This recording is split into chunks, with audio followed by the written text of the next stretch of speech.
think everything's good now.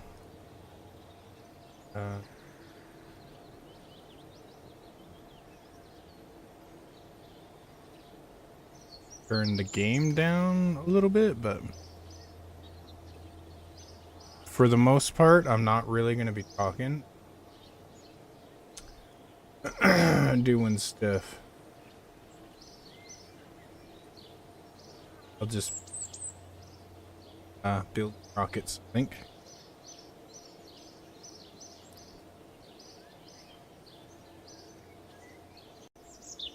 Did start a new career mode, so and I have time radio. Starting off with Black Museum. I always loved that stuff. And a piece of iron chain. To get that started. If I have something to say, I'll turn my mic back on. Till then. Orson Welles, speaking from London.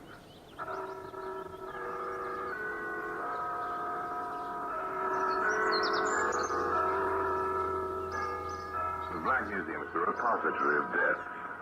Yes, here in the grim stone structure on the Thames, which houses Scotland Yard, is a warehouse of homicide, where everyday objects, a glass ashtray, a porcelain vase, an electric fan, all are touched by murder.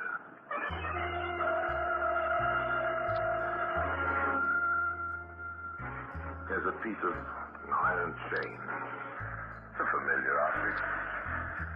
Might be a bar on a gravel driveway. It might rest in an emergency truck, a youth in towing an automobile. It might. In this case, it was the cause of death. Remember this, Boston? Hey, of course, Inspector. You knew, didn't you, we just about then closed the file on the Pelt killing? Yes, you told me. It's just as well there's no statute of limitations on murder. And today, that chain can be seen in its place in the Black Museum.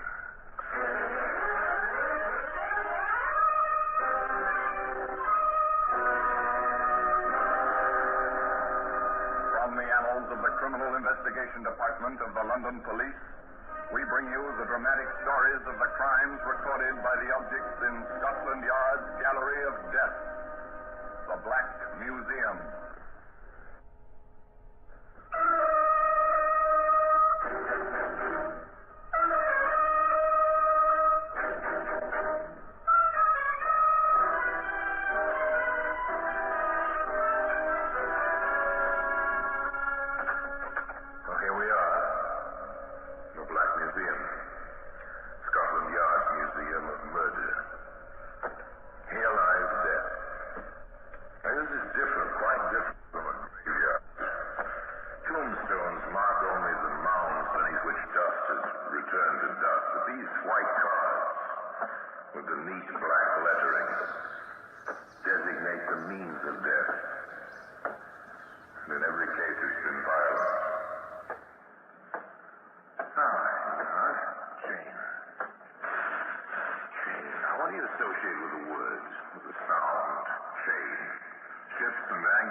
I'm sorry to ask you to repeat that statement, Miss Tomlinson.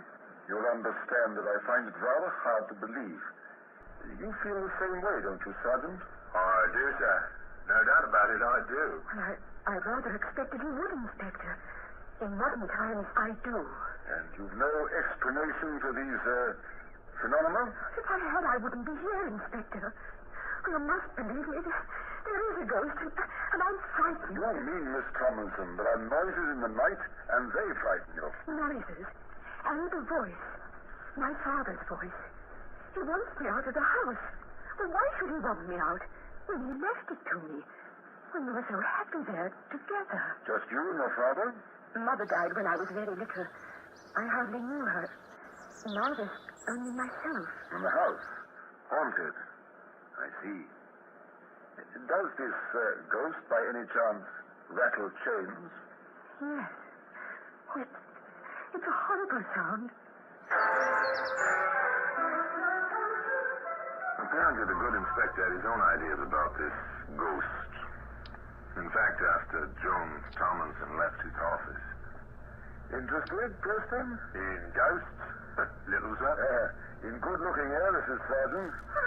Oh, that, no, sir. But it might be possible that someone else is, or in her property. Perhaps. Well, look into it, Preston. If we don't, the odds are the young lady will be back until we do. Let me have a report in the morning. The morning was 8 hours away. Sergeant Preston walked up the quiet street in the London suburb where each house stood alone on its own plot of ground. Even in the inadequate light from the street lamps, the sergeant could see something of well-kept lawns and trenches. He turned into the concrete driveway, skirted two garages and tended back gardens, finding his way to a screened back porch where a light shone briefly. You came, Sergeant. Thank you for the light. My torch. I didn't want you to try the wrong house. This way. I thought we'd wait in the upstairs sitting room. Whatever you think best, miss. It's your ghost. Yes, isn't it? The stairs are this way. The sergeant felt rather than saw in the darkness that it was a large house. Seemed to be several rooms on the ground floor, and upstairs they passed 3 closed doors before they entered the sitting room, which apparently extended the full width of the building. That's the comfortable chair. It was Father's. Thank you, miss. A drink? No, thank you. I'll smoke if I may. Yes, of course.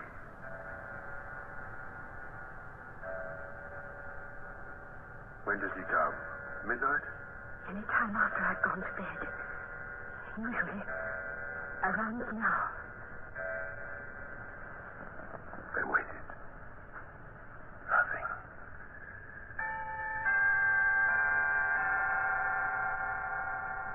Think he'll come tonight, miss?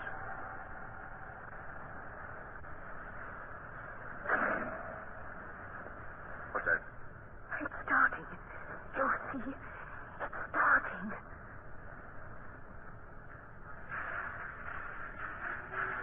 Inspector, I'll never believe that. Do you hear it, Sergeant? No. How can I help it, miss? There's another airstrip over there. Tony, can you hear me? Oh, it's just us. It sounds so like him.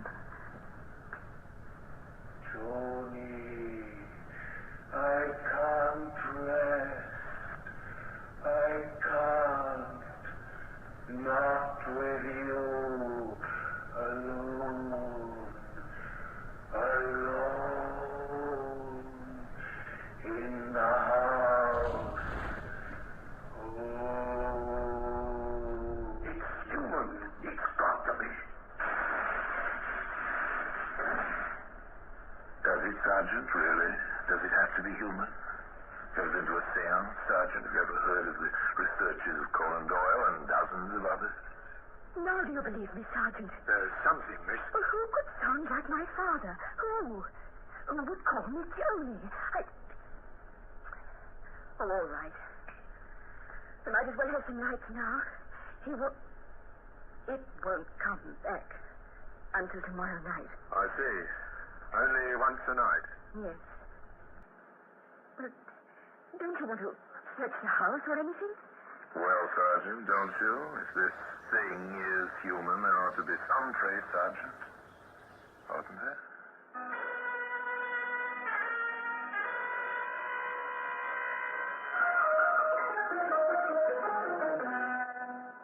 No, miss. Whatever it is, will be gone now. Maybe tomorrow night. Well, you report this to the inspector. Please. Yes, of course. Shouldn't you go to a hotel for a while, miss, till this is cleared up? Oh, I thought of that a week ago, Sergeant. But, well, I like my own room, and if it isn't my father, he won't harm me. He'd never do that.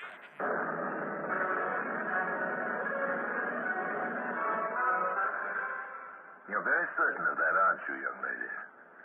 Aren't you a bit confused? If you believe that, why worry? Why go to the police, to the yard? Why be frightened of a fatherly ghost? Well, the sergeant asked that. I know, but I wanted someone else to hear him. I was scared. Well, maybe I was imagining things. I'll be all right, Sergeant. I expect I'm safe in my own house.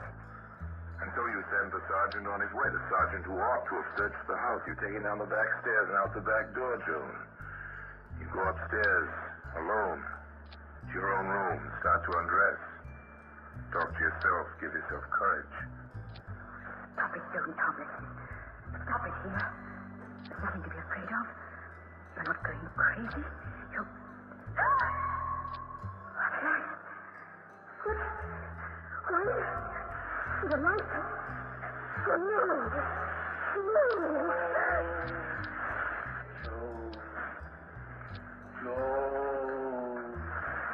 Yes, Dad.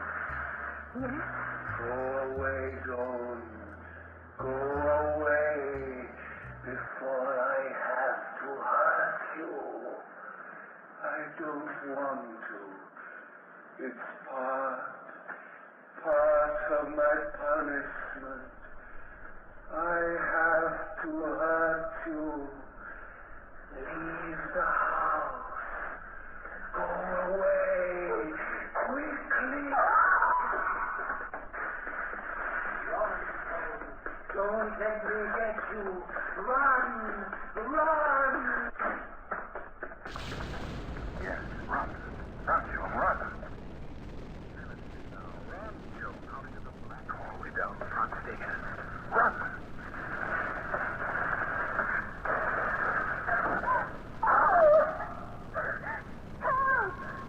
Somebody help me!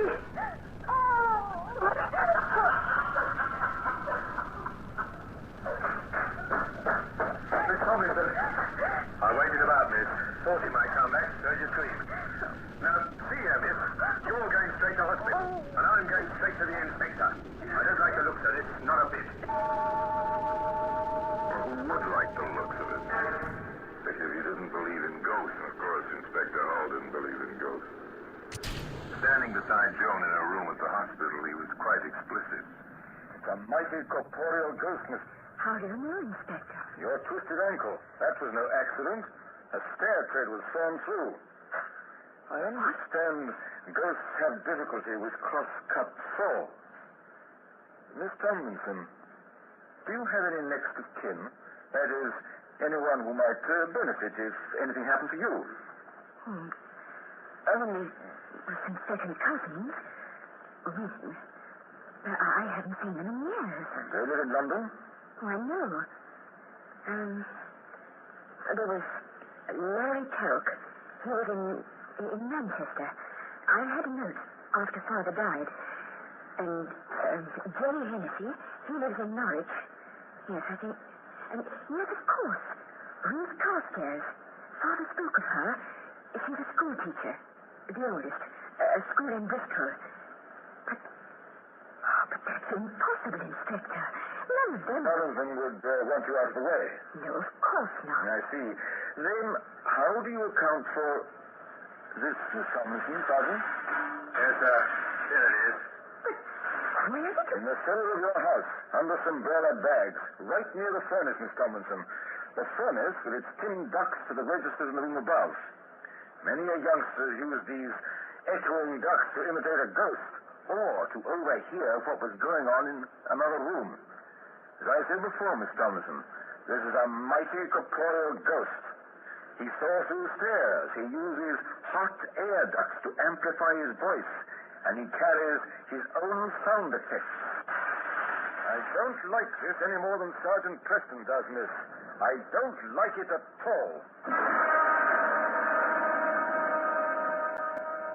And today, that same chain can be seen in the Black Museum.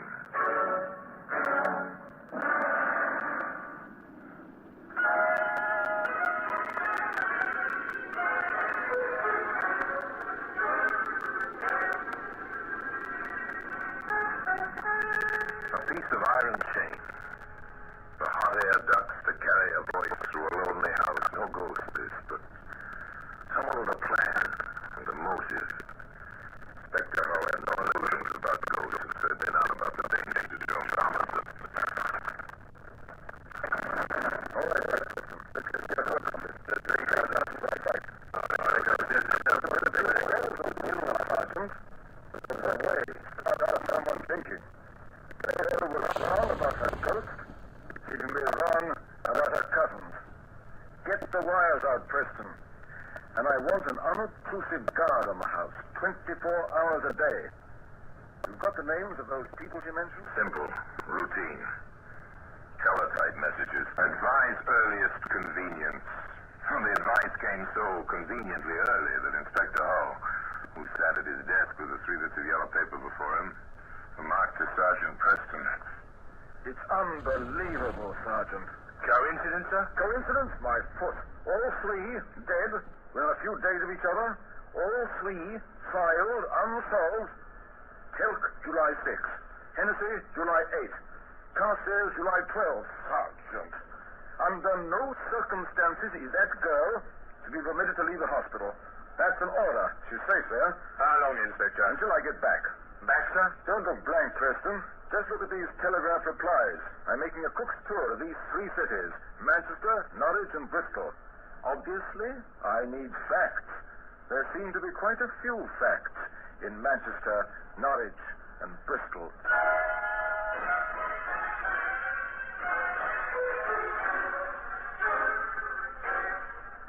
England isn't so very large, you see, and the trains are fast. In Manchester, I understand, Bardsby, that the Telk case was in your hands. Aye, that's correct, sir. Well, how far did you get? No motive, nothing. Just this man Telk walking home alone on a July night, toward 11. A dark street, a carving knife in his back. That's all. a night train to Norwich. Another police headquarters, another detective, anxious to cooperate. Here it is, Inspector. All we have on the Hennessy case. Tell me about it, Wilson. Hit and run driver. I checked the scene myself. Hennessy was hit on the sidewalk. Looked as if some drunk had driven right up on the walk and crushed the man against the building wall.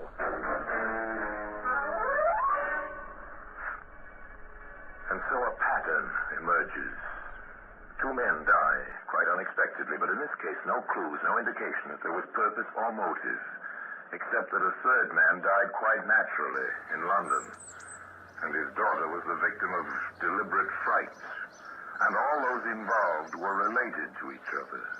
Why, a pattern emerges. Continued in Bristol. All right, Appleby. What have you on the Carstairs woman? A school teacher. I believe she was, Yes, retired, quiet, the usual, until she took some headache remedy the night of July the 12th. Unfortunately for her, someone had put strychnine in the bottle. I know that kind of death. Nasty. Anything else? Some prints on the bottle, not hers. She smudged them with her own when she took the bottle out of the medicine cabinet. Her landlady said she had a visitor the day before, but she usually did. Former students, all that sort of thing. Mind if I go over and see that landlady? Oh, not at all. The name is Ross. Help yourself. Quite a talker, that woman. Got away. It was a semi-detached villa with a vacancy sign on the door. Mrs. Ross was indeed quite a talker. Inspector Hull let her talk. At least 15 years. Oh, a wonderful woman, Inspector, sir. So many of our students come to see her, even after she retired. The kind of teacher you don't find nowadays. I know exactly what you mean, ma'am. And she was so happy that day, what with her cousin being here the day before and all. Her cousin, Mrs. Ross? Yes, I remember it clearly. She called. She was going out for a bit of cake for tea, now that her cousin Michael Stroud had come to see her. A new name. Another cousin. One Michael Stroud. Carefully now, Inspector. Carefully. You don't happen to know where he was from now, do you, ma'am? Oh, from London. I have the address. Found an envelope in the waste paper basket while I was clearing out the poor thing's room. Did you tell this to the police? No, sir. They were so busy with their bustle and dusting everything for fingerprint states. Yes, of course. Now, Mrs. Ross, may I have that address, please? That is, if you still have it. A teletype message travels much faster than a train from Bristol to London. By the time the inspector reached his office, Sergeant Preston was waiting with the answer. We've been there, sir. Michael Stroud had a flat at the address, but he's moved and left no forwarding address. Oh, when did he move out? July 13, sir. The day after the Carstairs woman died. When the quarry is escaping, what do you do? Well, the least you can do is close some of the gaps in the situation. Try to develop motive and opportunity. The inspector permitted Joan Tomlinson to leave the hospital and to proceed in his company to the office of the solicitor. Now, sit down, Joan. And to Inspector. Thank you, Mr. Thomas. Thank you. I gather something is amiss. Mr. Thomas, we have reason to believe that 3 people have died because of Miss Tomlinson's inheritance, and that her own life is in danger. Well, that's unbelievable, sir. It usually is. However, the 3 who are dead are all second cousins of Miss Tomlinson, her next of kin. What we are here to find out is, does the will under which she inherits her property state to whom that property devises in the event of her death? Not exactly. That is, if she dies intestate, the property under the law would pass to her next of kin in equal shares, of course. Mr. Thomas, with all her second cousins dead, a third cousin will be next in line, correct? Oh, absolutely. Of course, I know of no such relative, sir. Unfortunately, sir, we do. His name is Michael Stroud. His whereabouts at present are unknown. Motive present. Very definitely present. Opportunity obvious. And seized at least 3 times in Manchester, Norwich, and Bristol. As to the next move, the inspector outlined a plan, briefly. Miss Tomlinson, do you still believe in ghosts? Not anymore. Very well. Would you be afraid to stay in your house alone? I see. I'm to be the bit of cheese in the trap. Correct, Inspector? Absolutely correct. Very well. When do we begin? Only began that night. Joan left the hospital, returned to her house, to the memories, to the now silent ducks, to the still chiming clock.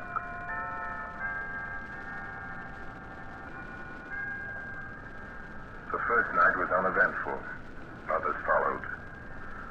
Bit by bit, Joan slipped back into her normal everyday routine, a girl in her home with a servant during the day, alone at night. The ghost.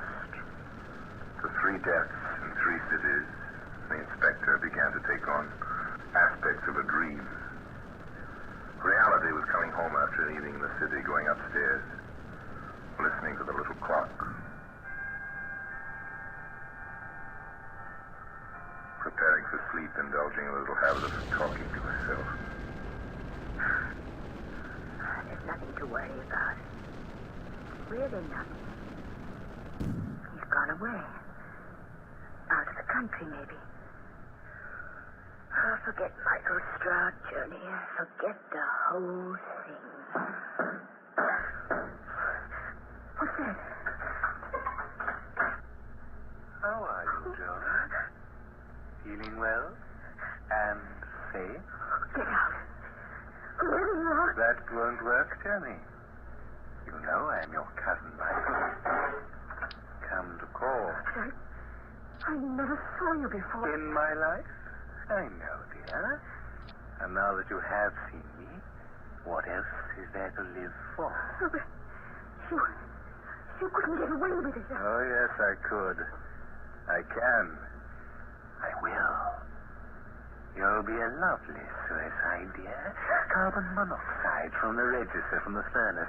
Or maybe they'll call it accidental death. Inspector Hollis find you. Oh? You know where you are. I doubt it. He wasn't around to seize me tonight, was he? And I'm very good at hiding.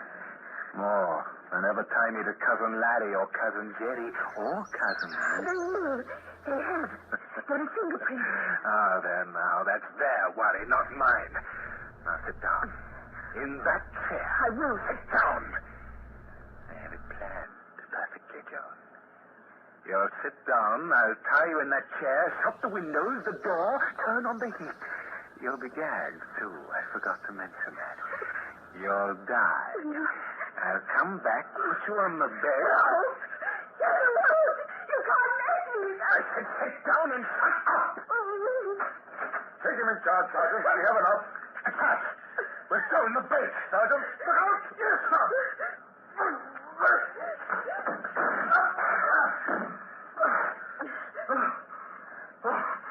Thank you, sir, for getting his gone away, sir. Nicely handled, Sergeant. You all right, Miss Tomlinson? Yes, I think so. He is a very corporeal ghost. Isn't he, Inspector? Definitely. And I believe his corporeal fingerprints will match those on the handle of a very corporeal knife in Manchester, a steering wheel in Norwich, a bottle in Bristol, and a certain chain in the possession of Scotland Yard. Have you ever heard of a ghost's fingerprints? No. Neither have I. But that chain isn't ghostly. You can see it today in the Black Museum.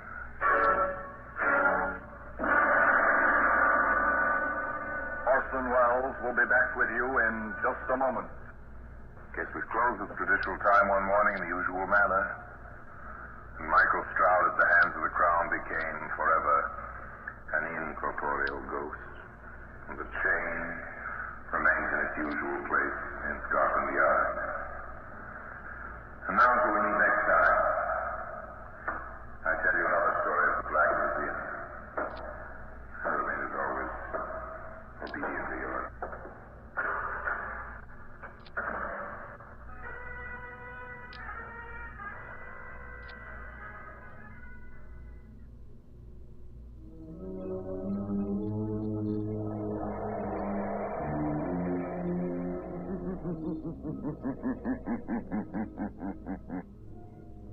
The shadow knows.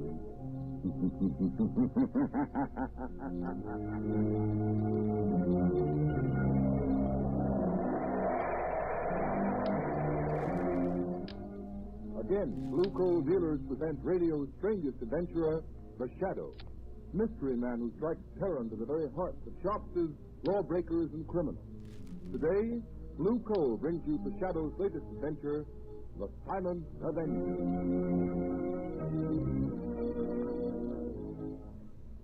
The Shadow's exciting adventure begins in just a moment. But first, I'd like to remind you homeowners that right now, when winter is changing into spring, is the most treacherous time of all the year.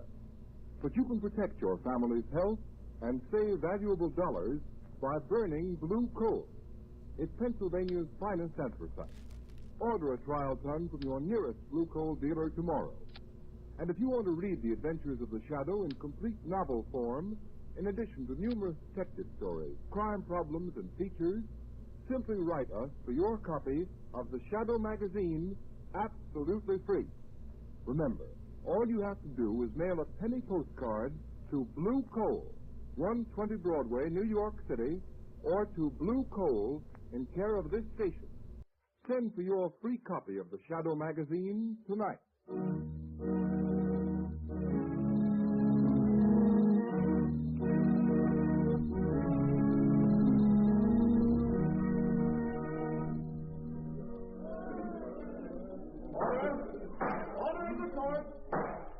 Joseph Brecker, you have been duly tried by a jury and found guilty of murder in the first degree.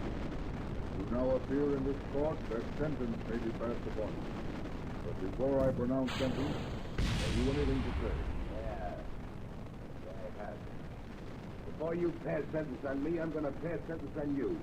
You, Judge Wilson, on Sloan, the prosecuting attorney. On those 12 good and true saps on the jury. Order in the court! And on one more, maybe. The guy that really stopped me in the first place. The only guy smart enough to get me. The Shadow. Order! Order in the court! That will do, Joseph Brecker. You have nothing to say in your own behalf. This is in my own behalf, and you'd better listen, all of you. I know I'm on my way to the death house to the chair. But I'm warning you. For every day I sit in a death house, one of you will be killed. Starting with the foreman of the jury. And if the governor doesn't commute my sentence to life, he'll die the day I burn. Order! Order in the court! Joseph Brecker, by the power vested in me by the people of this state, I hereby order you to be taken to the state penitentiary, there to be delivered over to the warden, by whom on a certain day determined by this court, he shall in the manner prescribed by law put you to death. And may God have mercy on your soul. Order's adjourned. All right. right, come on, clear the court. Outside. Well, it's a sheer bluff, I tell you. How can Brecker kill a whole jury? The DA, Judge Wilson, even the governor. I tell you, he's crazy. Yeah, I wasn't on that jury. Yeah, you bet. Counting on his gang to wipe him out. Brecker's gang are all dead or in jail. I know, but you can't... Yes, nobody's ever seen the Shadow. He could appear right in this courtroom and not be seen. I'd hate to have anybody like that here. Margot, let's get out of here. It must be very flattering to inspire such awe and fear, Lamont. It has its disadvantage, Margot. Unfortunately, the mystery surrounding the Shadow inspires fear and terror in the innocent as well as the guilty. The unknown is so often associated with evil. There's no help for it. The Shadow must remain a shadow. Lamont, what do you make of Brecker's threat? Do you think it's just bluff? I wish I did, Margot. Meaning? Meaning, Lamont Cranston is going to don the Shadow's cloak and call on Joe Brecker in prison.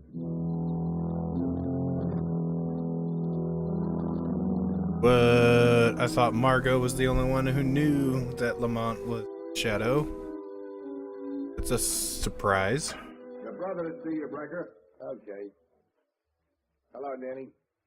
Hello, Joe. You got 5 minutes. Better make the most of it. Deputies are here from the state pen to take you bye-bye to the big house.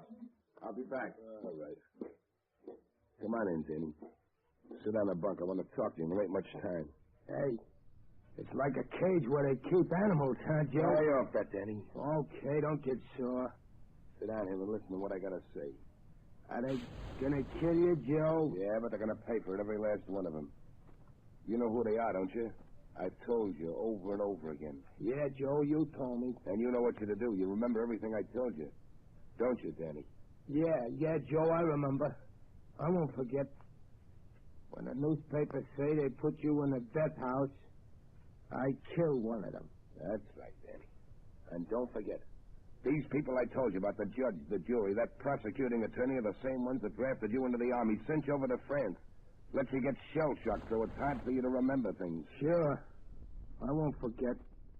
Hey, will it hurt much when they kill you, Joe? Stop that, will you? Okay. I just want to know. You just keep your mind on the jury and Judge Wilson. Maybe even the governor. You'll get them all, eh, Danny? Yeah, Joe. They won't know what hit them. That's the stuff, Danny.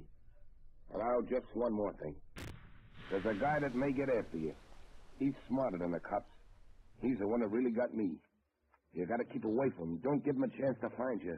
How can I do that? You gotta keep away from home. Don't go near the flat of the old lady. But Ma will worry if I don't come home. No, she won't, Danny. She'll know you got things to do. All right, Joe. What about the fella I can't see? Is he dead? Like all my buddies in the war? The ones that talk to me in the dark? No, Danny. This guy's different. He ain't dead, he's alive. You can hear his voice, only you can't see him. But if you ever hear his voice, you'll know he's near you. Somewhere in the shadows. Yeah. If he talks to me, I'll fix him, Joe. Sure, but not the way you're going to get the others, Danny. Because you can't see him, see? Now, look. You know those old hand grenades you have at home? Yeah. Well, I want you to carry a couple with you. If this guy ever finds you, if he tries to stop you paying him off for killing me, you just pull the pin of a hand grenade and throw it where you think his voice is coming from. That'll get him. All right, Joe. But how will I know when it's him? You'll know all right, Danny. He has a queer kind of laugh. And he calls himself the Shadow. All right, Brecker. Time's up. Come on, you. Okay. So long, Danny. Don't you forget anything. So long, Joe. I wouldn't forget.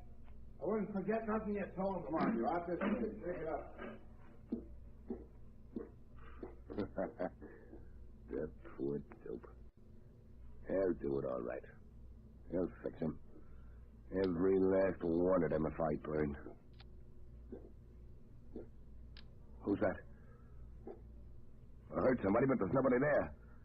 Hey, God! Are you surprised to find me here, Joe Brecker? Shadow. So you weren't expecting me. And yet prisons are filled with shadows. Shadows in the minds of men walking in the shadow. of death itself. What do you want? You put me here, sent me to the chair. Why can't you let me alone? Because your career of murder is not over. Because I know you mean to carry out the threat you made in court. Yeah. Yeah, you can't stop me, Shadow. I can. Because you're going to tell me how the jury, the prosecuting attorney, and Judge Wilson are going to be killed. You're crazy. I'm not telling you anything, Shadow. I'm not afraid of you anymore. I got nothing to lose. You are telling me, Brecker. Yeah? You see, I can read your mind. One thought is racing through your mind now.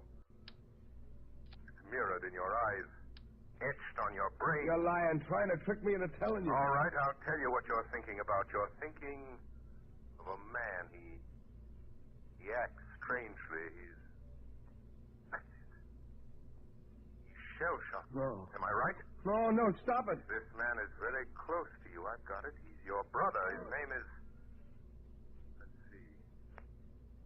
Danny, isn't it? No, go away. Leave me alone. Thinking that even now your brother, Danny, is hurrying home to get a high-powered rifle out of a trunk. That's true. A rifle equipped with telescopic sights and a silencer. You're thinking of Danny's medals for marksmanship. His decorations for valor as a sniper.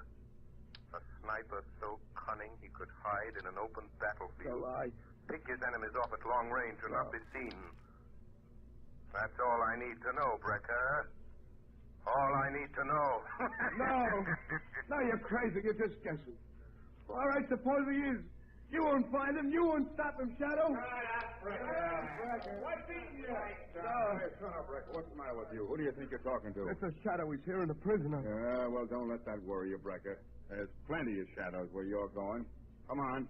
Deputies are waiting, and you're heading for the last mile.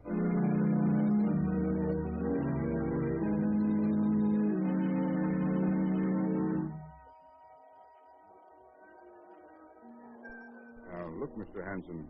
Every one of you jurors are in danger. You shouldn't be here on the street.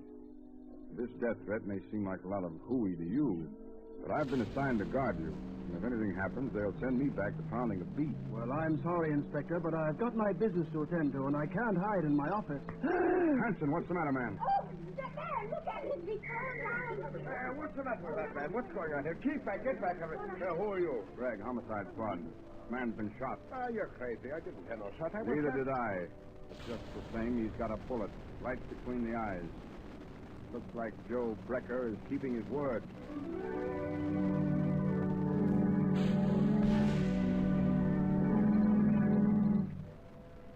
Lamont, can't you do something? Can't you find Danny Brecker? No, Margot. He got away. He hasn't been near his mother's home since his brother Joe went to the death house.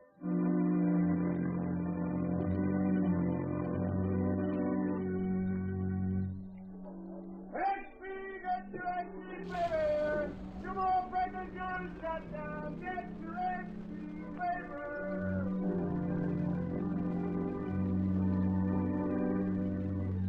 I've got to find Danny Brecker. He's somewhere. Hiding somewhere. Waiting to strike again. I've got to find him.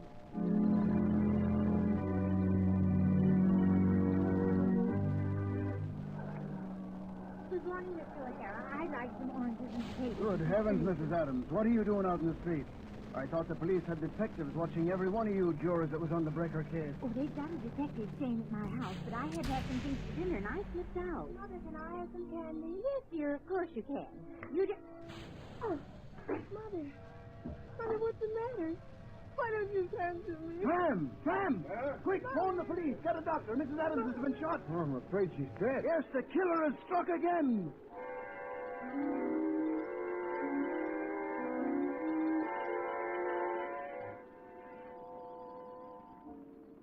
Judge Wilson. Yes, Harvey? Judge, don't you think it'd be, well, safer with a killer still at large if you had those window curtains closed? No, that's not necessary. This apartment's on the 20th floor. Yeah, I know, Your Honor, but just the same, I'll answer, sir. Thank you. Hello? Yes, Judge Wilson is right here, Your Excellency. Well, the governor's on the wire, sir. Here you are. Hello? Yes, Governor. Yes, of course you couldn't commute Joe Brecker's sentence. If you did a thing like that, even to save the rest of the jury, there'd be no more law and order. But look, Governor, don't you think it'd be wise for you to cancel your engagement to ride in the parade tomorrow? It'd be in an open car and a perfect target for any... Judge Wilson! Governor! Judge Wilson has just been shot. He's dead!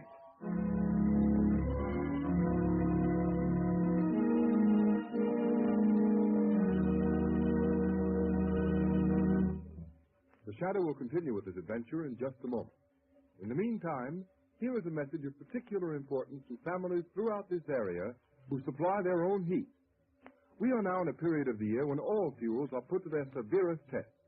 However, homeowners who use blue coal have nothing to worry about, because blue coal, which is especially prepared for home use, is better qualified to meet sudden changes of weather than other fuels. During mild weather, blue coal banks for long periods with little attention. Then blue coal immediately responds with minimum draft, sending a uniform supply of heat throughout the living quarters of the home. Because blue coal burns down to a fine powdery ash, it is not only an economical fuel, but a particularly clean fuel as well. Furthermore, blue coal is an American product, mined in Pennsylvania by the Glen Alden Coal Company. Unlike a good many other fuels sold in this area, blue coal is prepared exclusively for home use. So that you can be sure of getting more uniform, more economical heat, blue coal is at color, so that you can identify it at a glance. There has been a big swing this winter to blue coal throughout this territory. Sales of blue coal this winter in the Middle Atlantic and New England states show an increase of 10.4% over sales for the same period a year ago. So take a tip from these blue coal families. For better, more economical heat, switch to blue coal tomorrow. Ask for it by name. Order a trial ton from your nearest blue coal dealer, whose name will be found in the Where to Buy It section of your classified telephone directory under the name Blue Coal.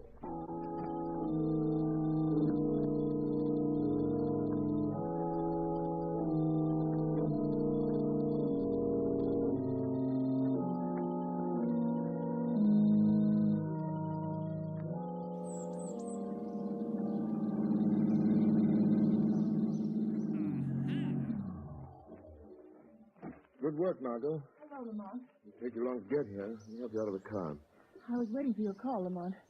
As a matter of fact, I've been waiting for days. Where have you been? What are you doing? The same thing the entire police force of this city's been doing, Margot. Chasing a will-o'-the-wisp. Are you sure it's Joe Brecker's brother, Danny? Yes, there doesn't seem to be any doubt of it, but the police can't find him, and I haven't a single clue to go on. What do you know about him? I looked up his record. He was shell-shocked during the war in France. He was an expert marksman, a sniper. Society trained him to kill men. They told him they were enemies, that he should kill them off. And now, with a shell-shocked mind, he's remembering what society taught him. To kill. Yes. And another thing, for the people who've been through that experience, life is cheap. Yes, but these poor people he shot and killed, the jurors and the judge, they were only doing their duty. They're innocent. Yes, individually they're innocent, Margot. Individually, we're all innocent, and yet all guilty. Because You this didn't see Danny, that. Joe Brecker's brother, is a product of our own folly. Teaching men to kill in time of war, and yet expecting them to respect life in time of peace. Lamont, why did you want me to meet you here? Oh, I want you to do something for me, Margot. I should go into that brownstone house right over there. Joe Brecker's mother lives in the basement. Yes. Joe is scheduled to die at 5 o'clock. It's exactly 10 minutes from now. All right, Lamont. I'll do it. Where will you be? I'll be with you, Margot. As the shadow. I have a feeling Danny may come to his mother tonight, either just before or just after his brother dies. Hurry, I've less than 10 minutes. Here's the house. I'll ring the bell. Lamont, what shall I tell her? That I'm a reporter? Yes, but don't try to make her answer questions. I hear someone coming. Yes? What do you want? Mrs. Brecker, I'd like to speak to you. May I come in? I don't care. You can come in if you want to. Doesn't matter. Nothing matters anymore. Nothing will ever matter again. I know you've been through a terrible ordeal these past days, Mrs. Brecker. How could you know what I've been through? How could anyone know? My one son a murderer, and the other one, goodness only knows what or where. Oh, I'm very sorry. If there's anything I can do. In 3 minutes, they'll be killing my son, Joe. There's nothing anyone can do. It's his brother Danny. Oh, I'm so worried about him. Why doesn't he come? Oh, why doesn't he come home? Ma. Oh, Danny. Yeah. Oh. I'd come. Joe said I shouldn't, but I had to come. I knew you'd want me home tonight. Danny, where have you been? What's Joe been making you do? I just been doing what Joe told me to do for him. Ma, who's that girl there? What's she doing here? Why, she's just a friend, Danny. Just a friend. Come to sit with me. She won't tell nobody you've been here, will she? Oh, no, Danny. She won't tell anyone. Ma, they're gonna kill Joe in a few minutes. 5 o'clock. And then I gotta go out and do one more thing for Joe. Look, it's almost time. Oh, no. No, Danny, no. You can't. I won't let you. Let go of me, Ma. No. Let go of me. Danny. I gotta do what Joe told me. I gotta keep my word to Joe. No, Danny, listen to me. I know who's been killing those people, shooting them. Oh, you've got to give yourself up, Danny. They won't hurt you. They didn't know. You didn't know what you were doing. 5 o'clock.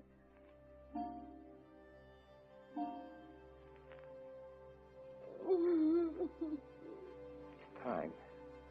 It's time. 5 o'clock. Joe's dead. Now I gotta go back to the tower and do the last thing Joe wanted me to do for him. Danny, don't. You've done enough harm. You keep out of this. Joe told me to do this. I can still hear a voice telling me to do it. Now you hear a voice telling you not to, Danny. Voice. I know. You're the shadow. Yes, Danny. And for your own sake, your mother's sake, Danny, Joe told me what to do with you. He knew you'd find me. That's why I got this hand grenade. Oh, Danny, don't. I got my hand on the firing pin. I'm going to pull it out. Stop, Danny, I'm warning you. The voice came from there, in the corner. Joe told me to throw the grenade. Bye-bye, shadow. What happened? It's all right. I managed to pick up the grenade and throw it through the window to the court before it exploded. Oh, thank you. I don't mind saying that's the closest call the shadow ever had.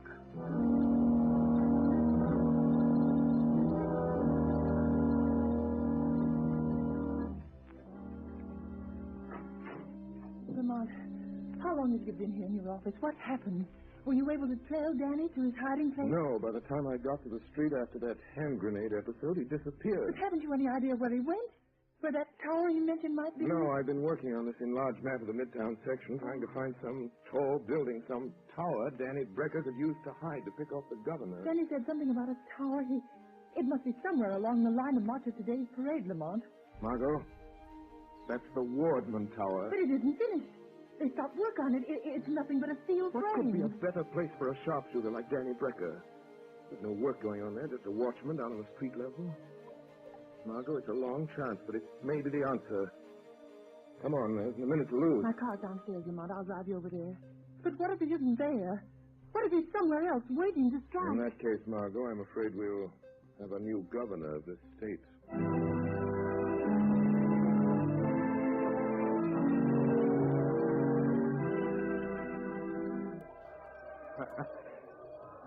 Just a couple of minutes now, Joe.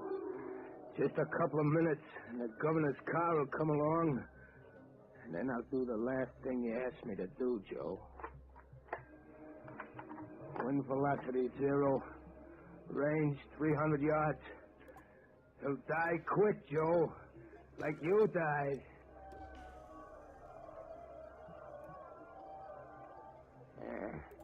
The governor's coming now, Joe. That's his automobile with all the flags on it. That's him, sitting in the back with all those fellas around him. But I can pick them out.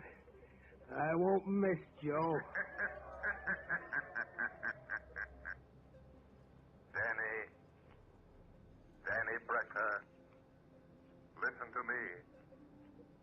What was that? Who said that? Who laughed like that? Don't you recognize the shadow, Danny? But Joe said... He said the hand grenade would fix you. You see, Danny, your brother was wrong. Put down that rifle, Danny Brecker. How did you find me way up here? How did you know I was hiding up here among these steel girders? Just like I used to hide in the trees in the war. That doesn't matter, Danny Brecker. All that matters is that you must not kill any more people. But I got to. Just one more, Shadow. Just one more. The governor. Down there in that car. I promised Joe. No, Danny. You will never keep that promise. Put down that rifle. Put it down, Danny. Lay it down on that steel girder and crawl back to the catwalk. All right. All right. I'll put it down. I'll put it down. Where are you, Shadow? I still got another grenade. Talk to me, Shadow. Say something so I can tell where you are. Crawl back to the catwalk, Danny. Crawl back to the catwalk, I say. No. No, I won't. I won't. You can't make me. Come here and get me if you want me, Shadow. I don't want to have to do that, Danny. Don't you come near me, Shadow. Don't you touch me. If you do, I'll drop this hand grenade. I'll throw it down here among all those people. I'll kill dozens of them. There. I'll pull the pin. I'll throw it. Danny, listen to me. Hold that hand grenade, Danny. Hold it tight, Danny Brecker. See your fingers tighten about it. Your mind obeys mine. Do you hear me, Danny? Danny, hold it. Don't throw that hand grenade. Hold it. Hold it tight. Don't throw it. Don't drop it. Don't drop it, Danny. Don't drop it, Danny. Don't drop it, Danny. Don't drop it.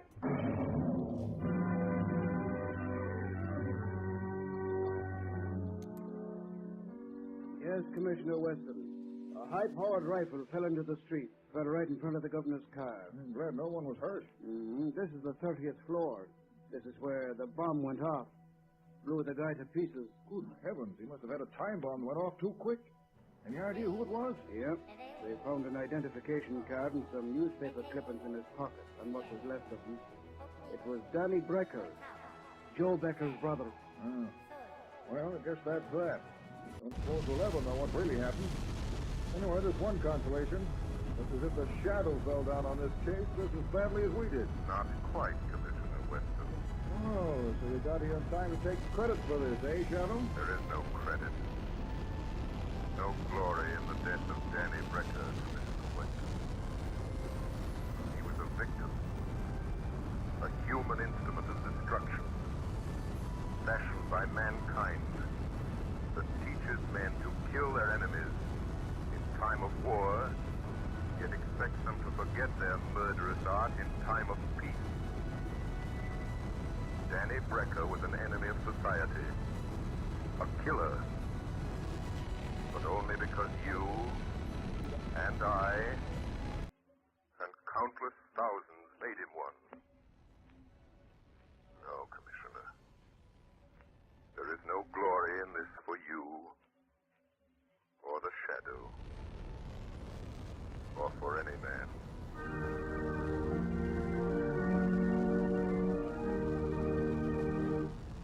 Now, Mr. John Buckley, Blue Coal's heating expert, has a few words of valuable information for you. Thank you, Ken Robert.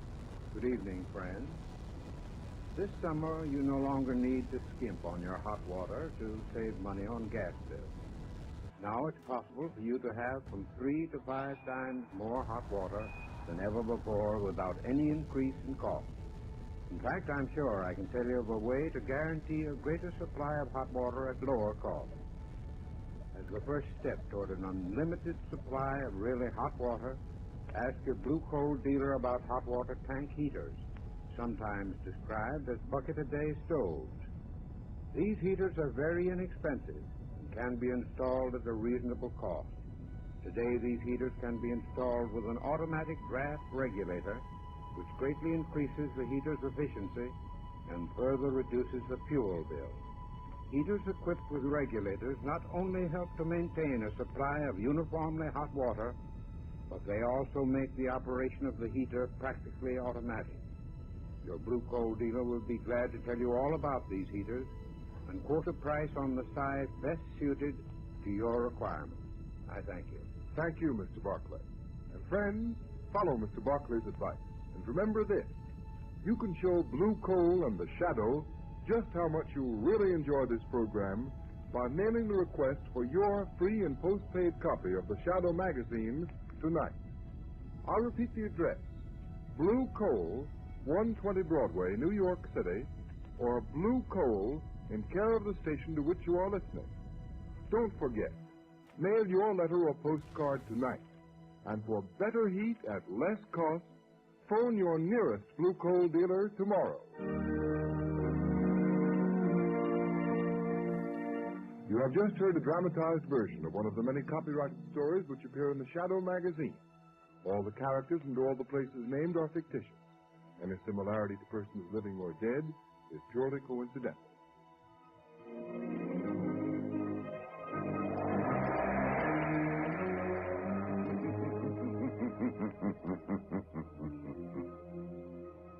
As you sow evil, so shall you reap evil.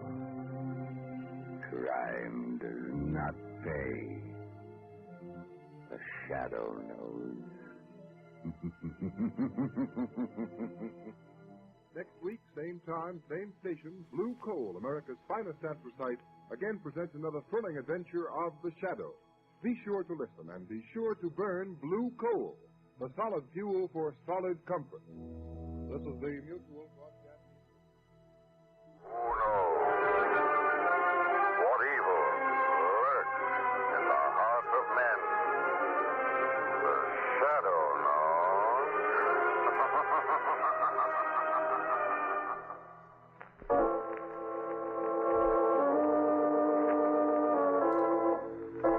The Shadow, mysterious character who aids the forces of law and order, is in reality Lamont Cranston, wealthy young man about town.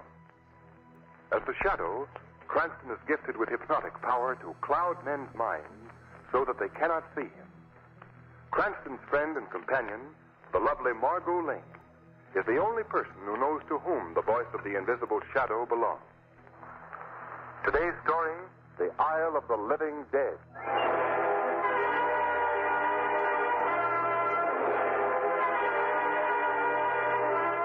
Margot, Lamont, and Margot's aunt are on a cruise of the West Indies. It is early evening as their ship sails into the harbor of the little island of St. Jude. In spite of the thunderstorm that is in progress, Margot insists that they go ashore. Her aunt refuses. So only Lamont accompanies her as they walk down the ship's gangplank to a waiting launch. But, Lamont, you told me yourself that these tropical storms never last long. But this is the rainy season, Margot. Look out. One more slip and you'll swim to St. Jude. Well, I don't see why they don't put escalators on these gangplanks. After all, they have them at the best department stores. But the best department stores don't float. Well, yeah. Let me help you into the launch. There we are. All right, pilot. Yes, sir. Cast off your line. Well, let's go to the pilot's cabin. Get out of the train. All right. Go ahead, Margot. Thanks. That's it. Good evening. Kind of a rough night for you, isn't it, pilot? Maybe. Well, we'll get to shore all right, won't we? Maybe. Jolly fellow. Are you a native of St. Jude? Yes.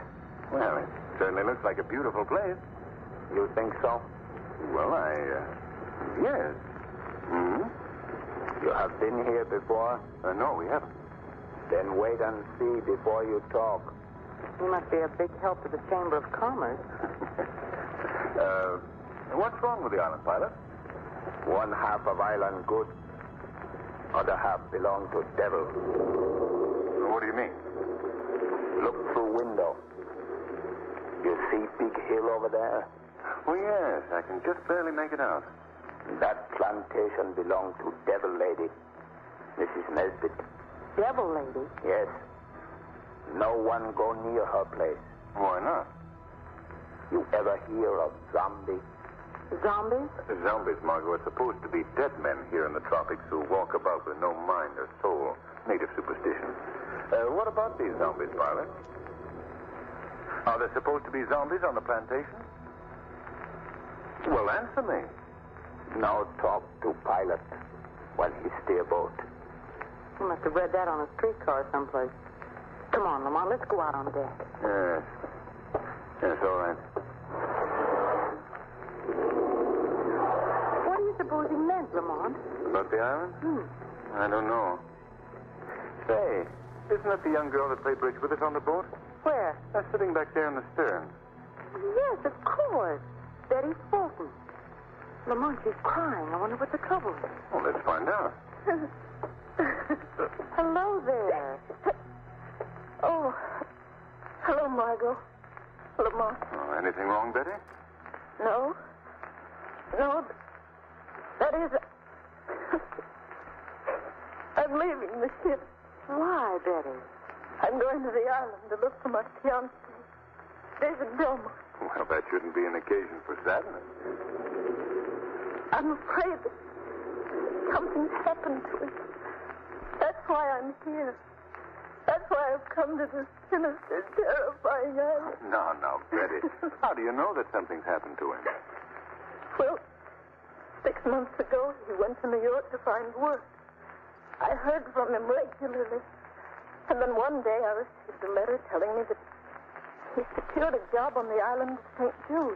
And what kind of a job? Something to do with a sugar plantation. Sugar plantation? Lamont, isn't that the place the pilot... Well, there must be more than one sugar plantation, Margot. What happened next, Betty? I never heard from him again. I wrote to the steamship company and learned that he had definitely come to St. Jude, so I came to New York and booked passage on the first ship. But, Betty, there might have been a mix-up in the mails or any number. No. I've heard too many strange things about the island of St. Jude. Now that I'm here and I feel the mystery of this tropical night, I'm sure something has happened to David. Lamont, listen. What is it? It's probably a native celebration. Why, of course. Look up there on the hill. See that faint line of lights bobbing along? Lamont, that's on the plantations the pilot told us about. Come on, Margot. We'll ask the pilot what all this means. Oh, Lamont, do you suppose it can be zombies? I don't suppose anything, yes. Pilot. Pilot, those lights moving along that hillside, what are they? Lights? Yes. And what are those drums we're hearing? I hear no drum. No drums, but... I see no light. Now, wait a minute. Are those zombies? I think I'm going to call it good for tonight. Thanks for joining me. I hope you had fun. I'll see you next time. No.